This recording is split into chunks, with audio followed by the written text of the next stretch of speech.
Howdy do! If you're new here, you should know that this is part 3 of a 3-part series. If you missed the first 2 parts, I highly recommend you check them out first. If you don't, you're going to be a little confused. In part 1, we covered our 3 war boys, Siegfried Sassoon, Wilfred Owen, and Robert Graves, and their lives leading up to World War I.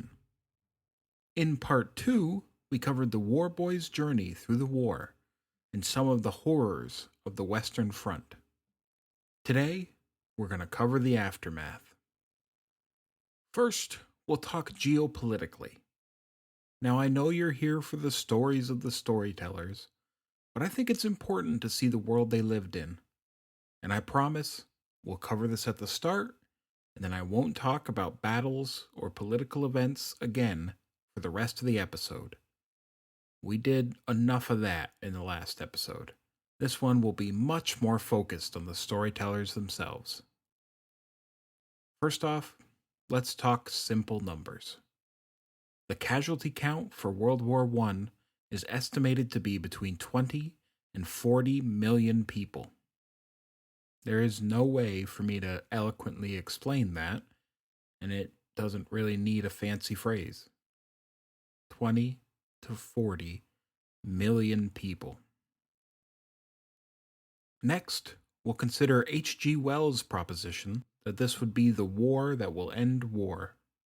It wasn't, but that's spoilers, so we'll talk about the peace deal they made in Paris. First of all, I mentioned in episode 1 that Italy betrayed their treaties and joined the Entente after they were promised land. Now they got some, but they didn't get everything they had agreed to. Italy was outraged. Japan had joined the Entente with 2 goals: secure German colonies in Asia and be acknowledged as a major player and secure their seat at the table. They secured some German colonies, although not all of them, and they were definitely not treated as a true major player. This outraged Japan. Germany was required to surrender pretty much all of their overseas territory and colonies. They also gave up a chunk of their mainland land, were forced to pay a crippling amount of reparations, and had some of their territory deemed demilitarized, which meant they couldn't put troops or defensive structures in a wide swath of their land.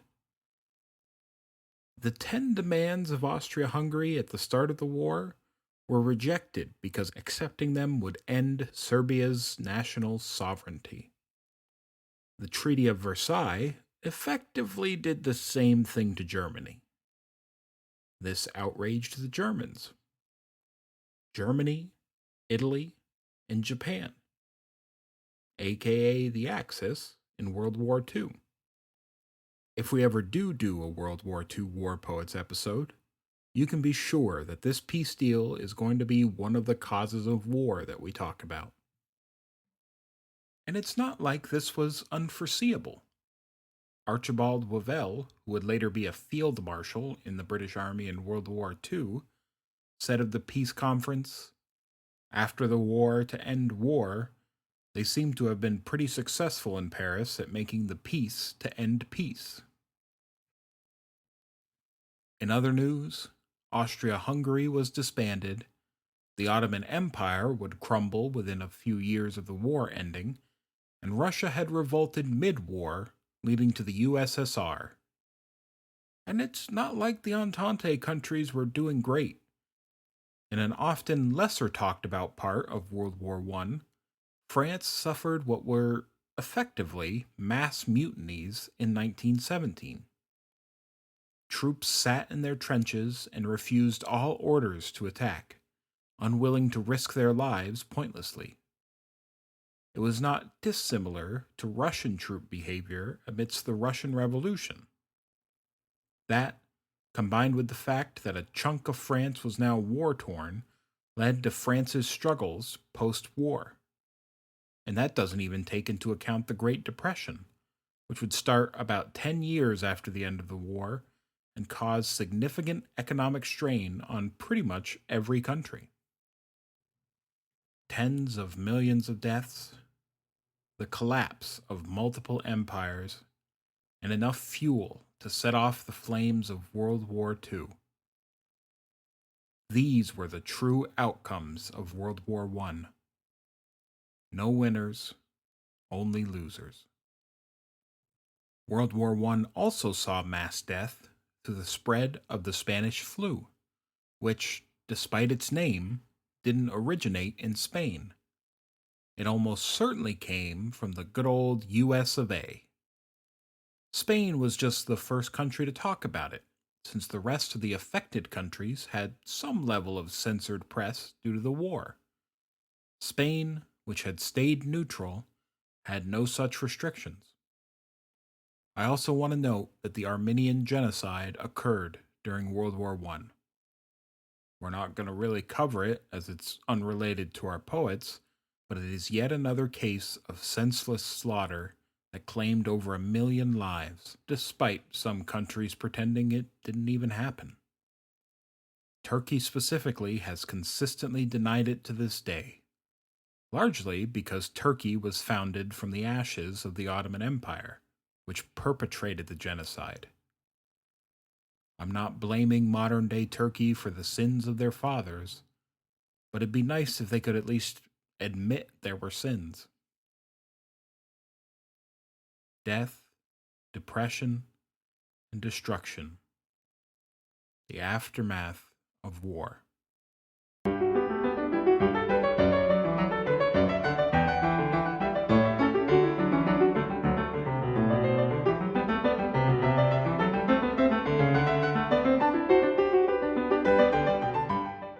We now return to our beloved war boys. We met them as children, bright-faced and eager for war. We saw them face the grim realities of the war and become hardened men. And finally, at the end of the war, we lost one. Wilfred Owen, as you may remember, was gunned down a week before the armistice. Now, if that sounded straight out of a storybook to you, you're not wrong. All Quiet on the Western Front, a story set from the perspective of a German World War I soldier, ends with the soldier dying about a month before the armistice. The first time I read about Wilfred Owen's death, my eyes lit up, and I desperately tried to find some connection between Eric Remarque, author of the story, and Wilfred Owen. I mean, Wilfred Owen is one of the most prominent poets of the era. Surely Eric Remarque took inspiration from his death. Unfortunately, I can find absolutely no evidence Remarque ever even heard of Owen. But if you haven't read the book, I highly recommend it, even now that I've kind of spoiled the ending. It fits quite well into the War Boys style, offering a very real and visceral look into the psychological trauma of war. Listen to this quote from the start of the book. "This book is to be neither an accusation nor a confession, and least of all an adventure. For death is not an adventure to those who stand face to face with it. It will try simply to tell of a generation of men who, even though they may have escaped shells, were destroyed by the war." Now tell me that doesn't sound like something one of our war boys would write. The more I looked into Remarque and Owen, the more I could believe that it was just a coincidence. Especially when you consider that despite being one of the most notable poets of his era, at the time of his death, Wilfred Owen had only gotten 5 total poems published, and that includes the poems he published in Hydra, the Craig Lockhart War Hospital's journal that he was editing. While Owen was poised for fame and success with his mostly completed poetry book, he died before it was finished. After his death, Owen's mother and brother did their best to repackage Owen's image. They painted him as a devout Catholic whose faith was rock solid. However, as we've covered in episode 1 and 2, Owen struggled constantly with his faith. They also tried to portray Owen's lack of interest in women as a sign of him being a pure hearted religious celibate, rather than the actual reality of his homosexuality. But maybe Owen's mother was right, and he was just celibate. I'll read you some excerpts from letters from Owen to Sassoon, and you tell me what you think. Know that since mid-September, when you still regarded me as a tiresome little knocker on your door, I held you as Keats, plus Christ, plus Elijah, plus my colonel, plus my father confessor, plus Amenophis the Fourth in profile. What's that mathematically?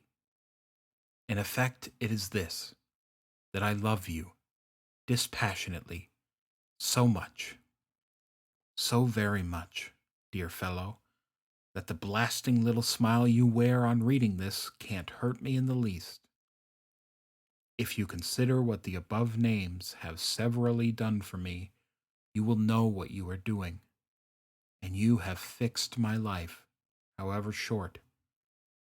You did not light me, I was always a mad comet, but you have fixed me. From later in that same letter, Owen writes, Someday I must tell how we sang, shouted, whistled, and danced through the dark lanes through Collinton, and how we laughed till the meteors showered around us, and we felt calm under the winter stars. And some of us saw the pathway of the spirits for the first time, and seeing it so far above us, and feeling the good road so safe beneath us, we praised God with louder whistling, and knew we loved one another as no men love for long. Which, if the bridge players Craig and Lockhart could have seen, they would have called down the wrath of Yahweh and buried us under the fires of the city you wot of.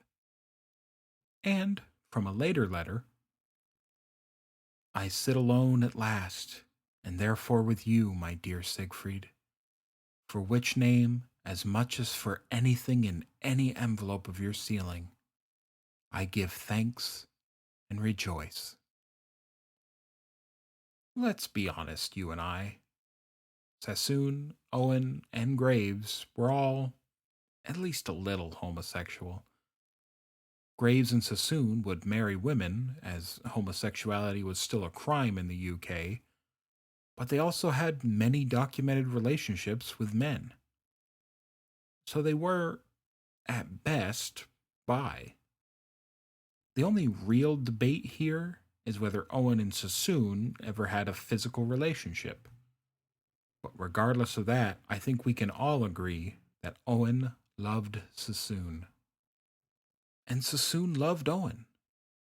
Now, whether it was romantic love, or friend love, or some kind of love that dare not speak its name, who can say?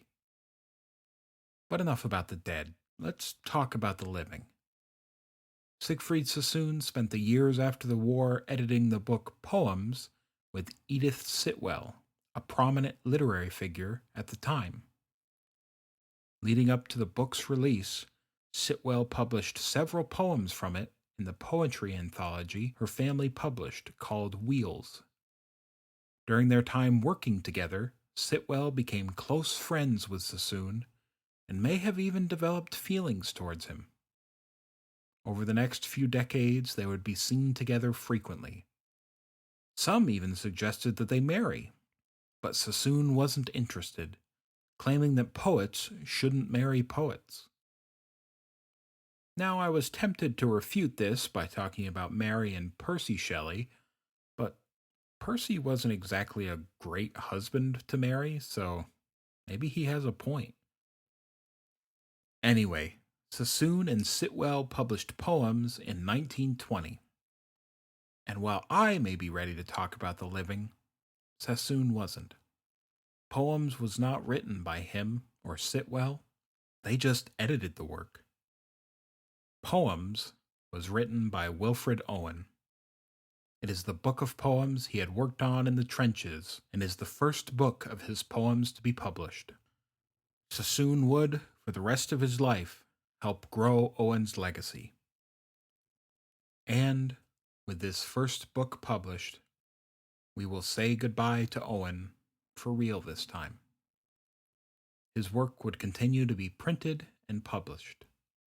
Despite only publishing 5 poems before his death, we currently attribute about 80 poems to him, which have been discovered and published in the intermittent years. This posthumous effort to make Owen's work known succeeded, as Owen is now, arguably, the most well-known of the war poets. But before we leave the war and the dead behind to focus on the lives of the living, Siegfried Sassoon and I have just one question for you. Have you forgotten yet?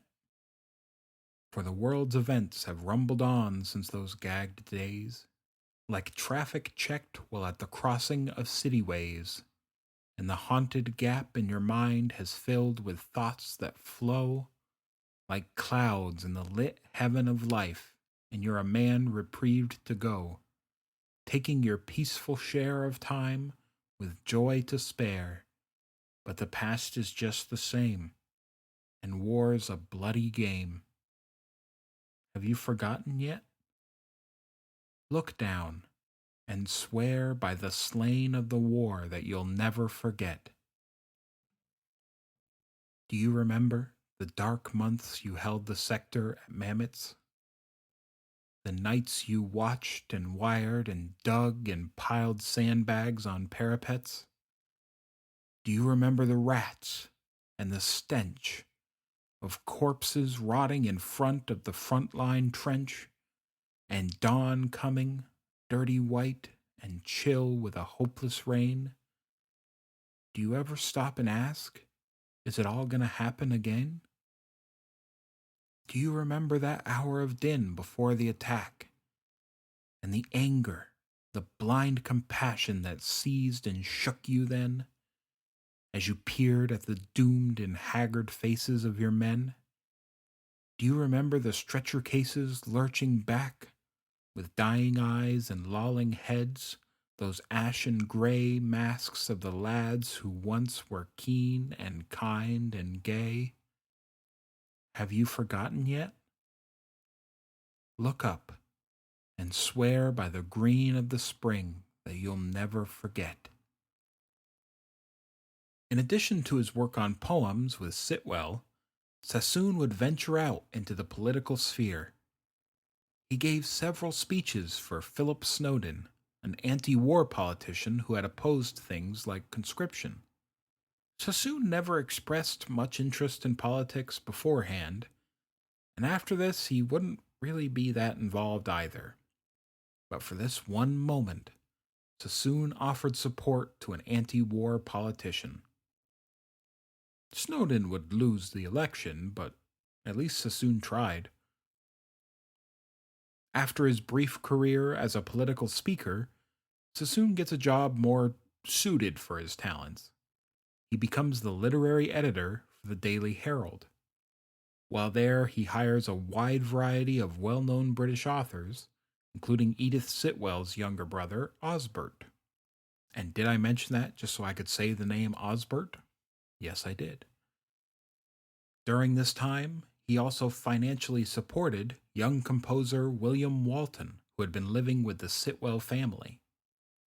Walton and Edith Sitwell would go on to write Facade, which was a set of poems by Sitwell set to music by Walton. The work would later be made into a very popular ballet that is still performed today. Sassoon also develops a love for travel during this time.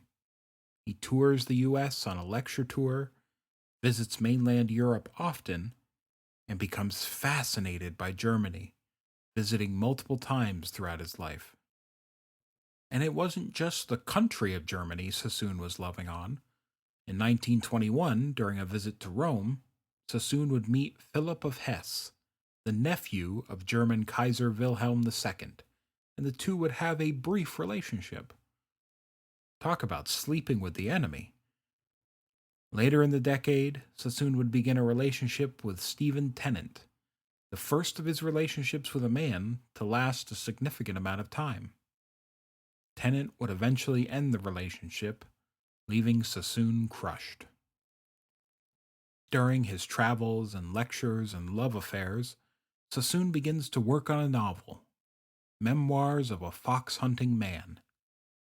It would be published in 1928 and was the first book in what would later be known as the Schurston Trilogy.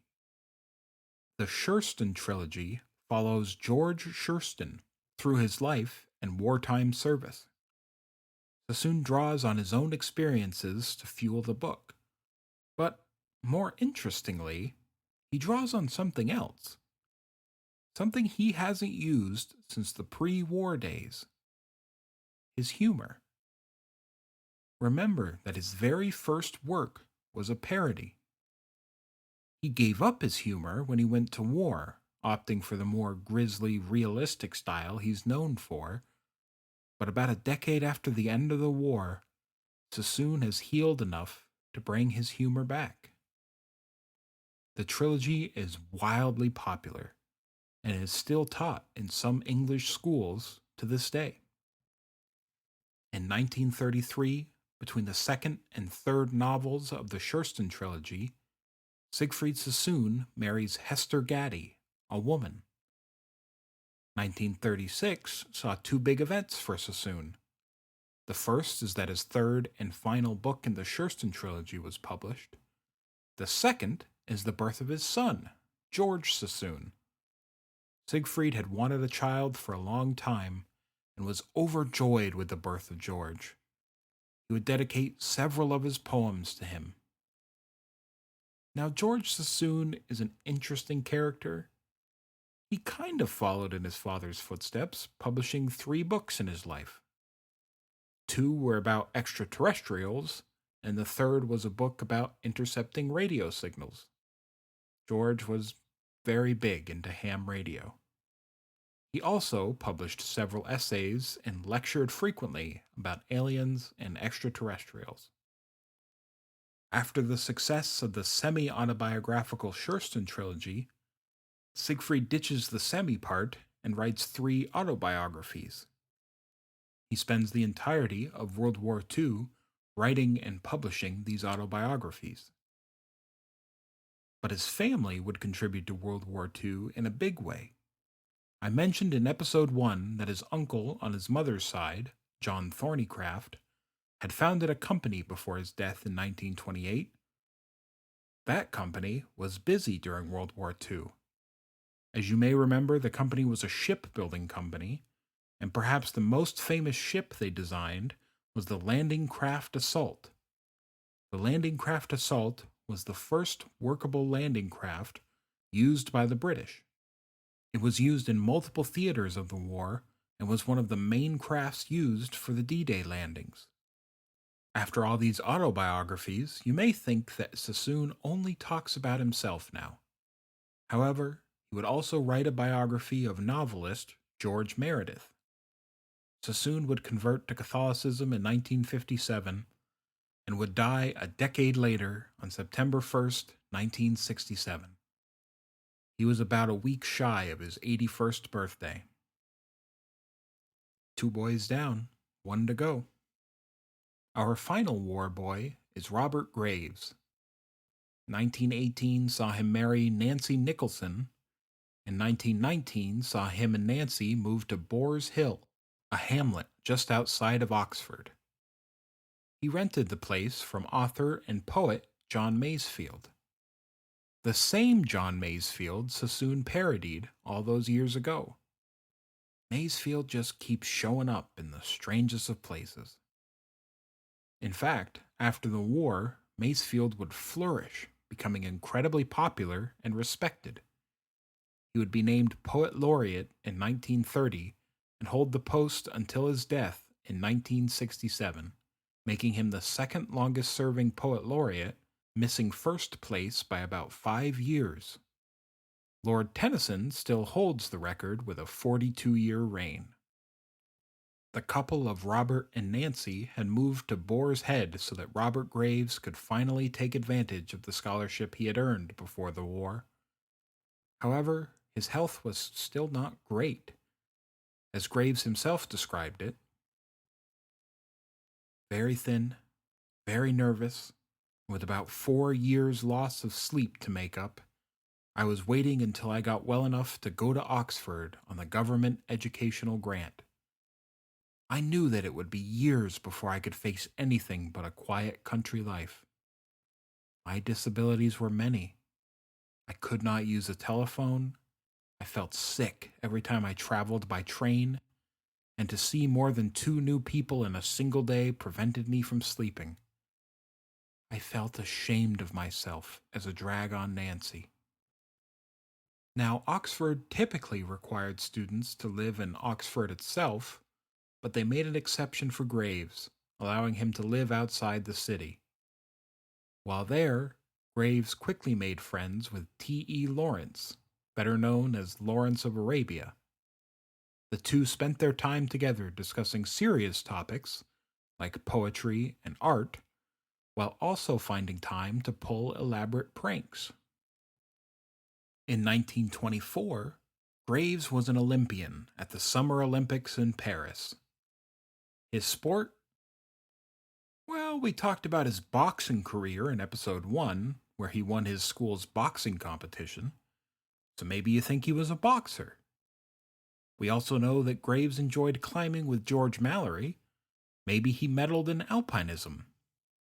That's actually a smart guess, as alpinism was actually an Olympic event at 3 Olympics between 1924 and 1936, but unfortunately, that was a Winter Olympic event. The gold medalist for alpinism in 1924? George Mallory and the members of the 1922 Everest expedition. So it wasn't boxing and it wasn't climbing. What sport was Graves participating in? Well, he was participating in literature. That's right. For a few decades, the Olympics actually had a number of artistic events like literature and architecture. They were eventually ended due to some debates about amateur versus professional artists, as the Olympics at the time only allowed amateurs to compete. Graves did not secure a medal, but Great Britain took home silver regardless thanks to Dorothy Margaret Stewart and her submission of sword songs. Dorothy Stewart would later pen a book titled A Book of Cats, Legendary, Literary, and Historical, which I have since added to my must-read list. The gold medal that year would go to Frenchman Charles Guyot and his work The Olympic Games, which feels like the book equivalent of Oscar bait. But I'm only guessing based on the title. I haven't read it. It's in French and I don't read French. In 1925, Robert Graves failed to secure his Bachelor's of Arts, meaning that none of our war boys got a traditional degree, as Sassoon dropped out and Owen never went due to financial struggles.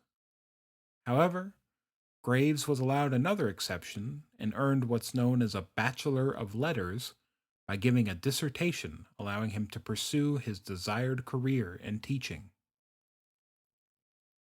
Now, Robert and Nancy Graves had an interesting relationship.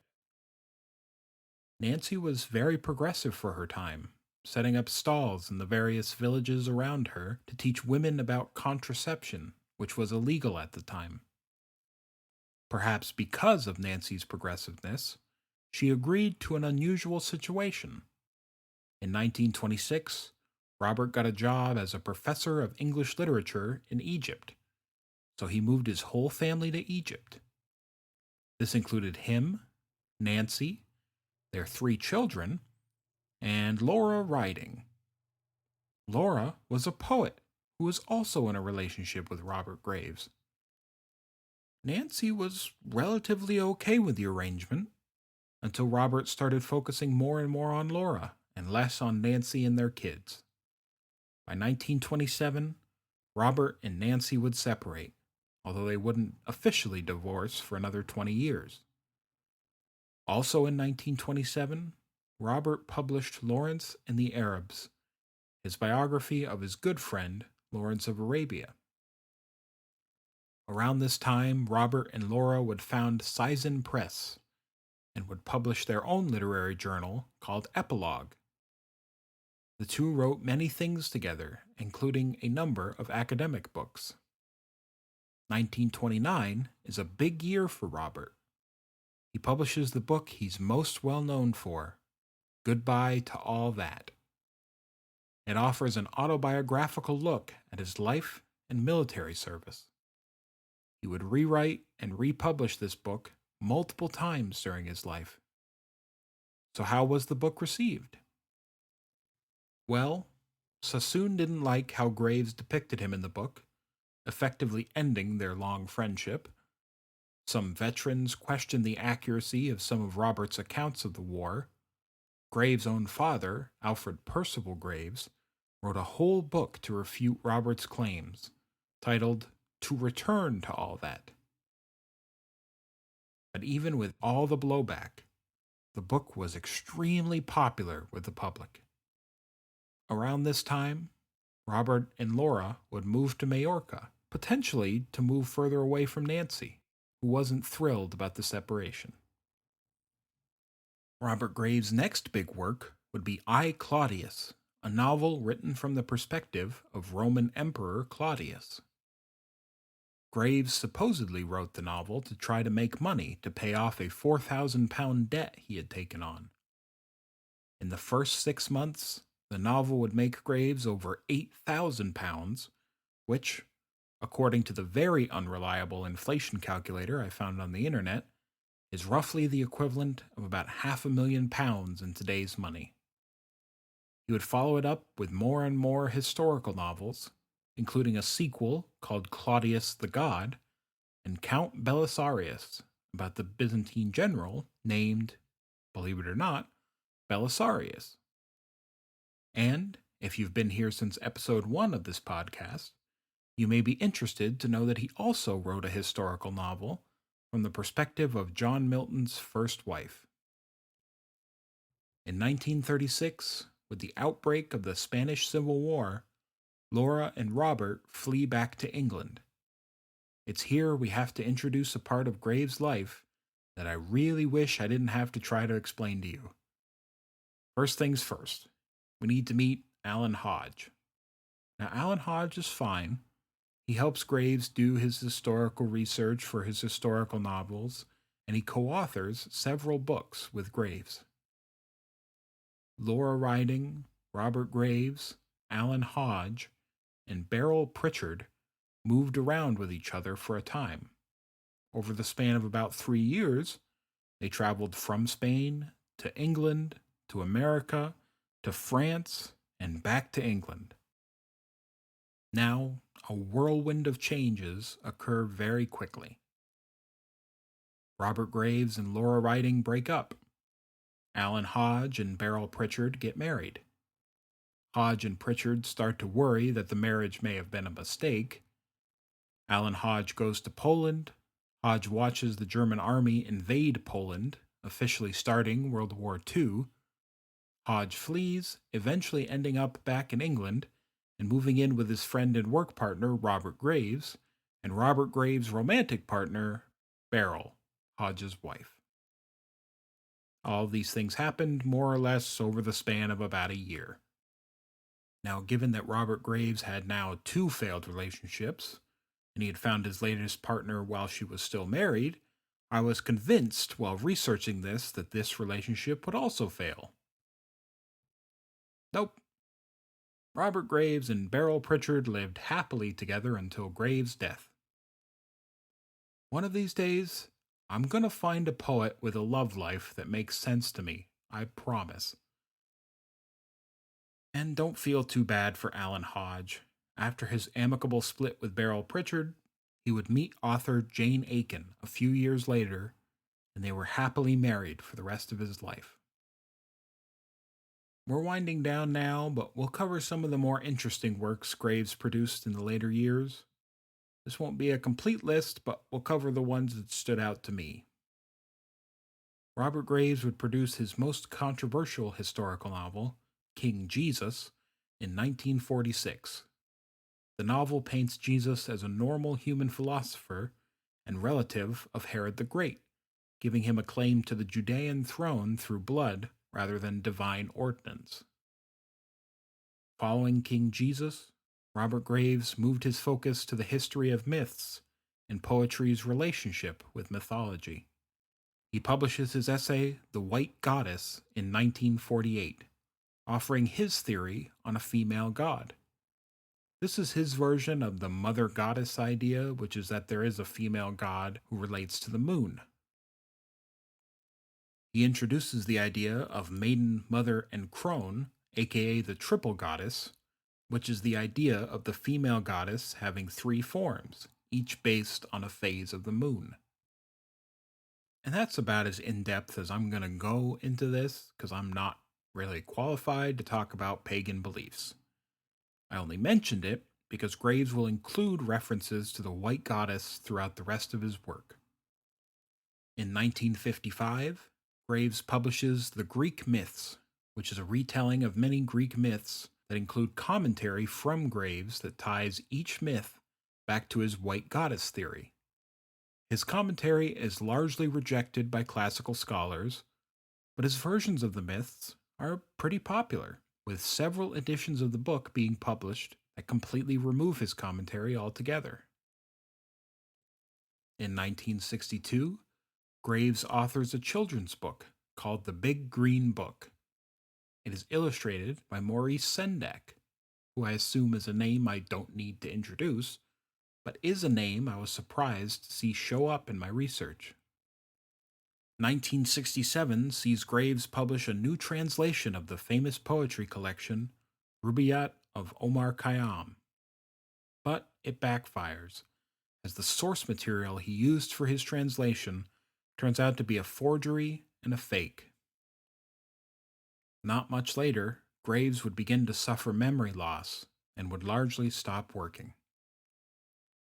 He would live until 1985, meaning the boy who nearly died of double pneumonia as a child and was declared dead in his 20s during the war lived to see his 90th birthday. Siegfried Sassoon died at age 81. Robert Graves died at 90. Wilfred Owen, the true tragic figure of the war boys, died at 25, meaning we likely missed out on at least 50 years of literary work by the most naturally talented of the war boys. To say nothing of the hidden talents of the 20 to 40 million casualties that may have flourished in a post-war world. So much potential wiped out for a peace that could never last. That is the true pity of war. I'd like to thank you for listening. This has been the final part of my 3-part series on World War I war poets. I think our next episode will have to be something a little lighter and more fun. I've got some ideas, but nothing I'm 100% sold on. So if you have any questions, comments, concerns, or suggestions for a storyteller for me to cover, feel free to reach out on Twitter at StoryOfStoryTLR, or if you've abandoned Twitter, which is completely reasonable, feel free to email me at storyofthestorytellers@gmail.com. Finally, to steal a quote from a pair of goofs, Soupy Twists.